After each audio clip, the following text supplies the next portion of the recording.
Le zodiaque celtique, hérité des anciennes traditions druidiques, ne repose pas sur les constellations comme l'astrologie occidentale, mais sur l'observation attentive des cycles naturels, des arbres et de leur résonance symbolique. Chaque période de l'année était associée à un arbre considéré comme porteur de qualités et d'énergie particulières. Le frêne est le troisième arbre de ce zodiaque. Il correspond aux personnes nées entre le 18 février et le 17 mars.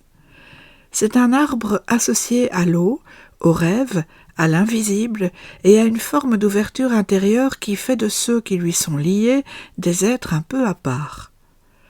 Le frêne tel que le voyaient les Celtes n'était pas simplement un arbre élancé au feuillage élégant. Il représentait une passerelle entre les mondes. Dans les mythes nordiques, il est Yggdrasil, l'arbre cosmique qui relie tous les plans de l'existence. Chez les Celtes, cette dimension de médiateur et de lien entre ciel et terre était tout aussi forte. Le frêne est un arbre de connaissance profonde, de sagesse intérieure, de vision au-delà des apparences. Les personnes nées sous ce signe sont souvent dotées d'une sensibilité remarquable.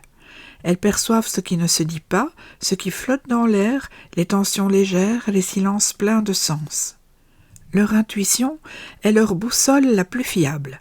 Elle les guide dans leurs choix, dans leurs rencontres, dans leurs engagements. Mais cette intuition ne va pas toujours de pair avec la confiance en soi. Les natifs du frêne doutent. Ils remettent en question, ils cherchent, ils sondent. Ils avancent dans le monde comme on marche sur un sol mouvant, avec prudence mais avec profondeur. Leur vie intérieure est immense. Ils réfléchissent, imaginent, rêvent. Ils portent en eux des paysages entiers souvent inconnus des autres. Cette richesse peut les nourrir et peut aussi les isoler. Il n'est pas rare que les natifs du frêne se sentent en décalage avec leur époque ou avec leur entourage. Ils perçoivent le monde comme un tout fragile, complexe, à la fois merveilleux et inquiétant. Cette lucidité douce les rend parfois mélancoliques. Pourtant, ils ne sont pas faibles. Leur force est souterraine, invisible comme les racines profondes de l'arbre. Souvent attirés par la spiritualité, la nature, les arts ou les disciplines symboliques, ils ont besoin de donner un sens à ce qu'ils vivent. L'absurde, le vide, les préoccupations trop matérielles ne les intéressent pas. Ils cherchent autre chose, quelque chose de plus vaste. Ils s'interrogent sur leur place dans le monde, sur la manière de vivre en harmonie, sur la façon d'être utile sans renoncer à leur vérité intérieure. Cette quête peut les mener loin, parfois très loin, dans leurs pensées comme dans leur chemin de vie. Mais cette richesse ne doit pas se refermer sur elle-même. Le risque du frêne, c'est l'enfermement dans l'introspection. Il faut qu'ils puissent partager, transmettre, s'ancrer dans le concret, dans le lien, dans l'action. Quand il y parvient, il devient un véritable guide. Non pas un chef, mais un éclaireur. Quelqu'un qui montre une autre façon d'être au monde, plus douce, plus respectueuse, plus humaine. La relation au temps est également particulière chez ces natifs.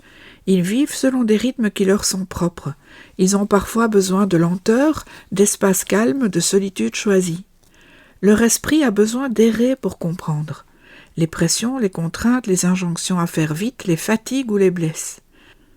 Il est essentiel qu'ils s'autorisent à suivre leur propre cadence, même si elle déroute les autres. Dans les relations, les personnes frênes peuvent sembler distantes ou réservées au premier abord. Mais derrière cette pudeur se cache une grande capacité d'amour.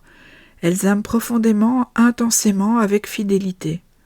Elles observent beaucoup, analysent silencieusement, et lorsqu'elles s'attachent, c'est pour longtemps. Elles recherchent des liens vrais, profonds, nourrissants. Les relations superficielles ne les intéressent pas. Elles préfèrent la solitude à la compagnie fade. Enfin, le frêne est un arbre qui invite à relier, à faire des ponts entre les disciplines, entre les êtres, entre les idées. Ce sont souvent des personnes qui comprennent le langage des symboles, qui ressentent les correspondances entre les choses. Cela leur permet d'être de bons médiateurs, des enseignants subtils ou encore des artistes capables d'exprimer l'invisible à travers des formes sensibles. Leur parole n'est pas bruyante, mais elle porte loin, elle touche. Être né sous le signe du frêne, c'est donc porter en soi une lumière discrète mais précieuse, une lumière qui ne cherche pas à éblouir mais à éclairer de l'intérieur. C'est un appel à rester fidèle à sa profondeur, à ne pas craindre le silence, à cultiver son lien avec les mondes invisibles tout en apprenant à les partager.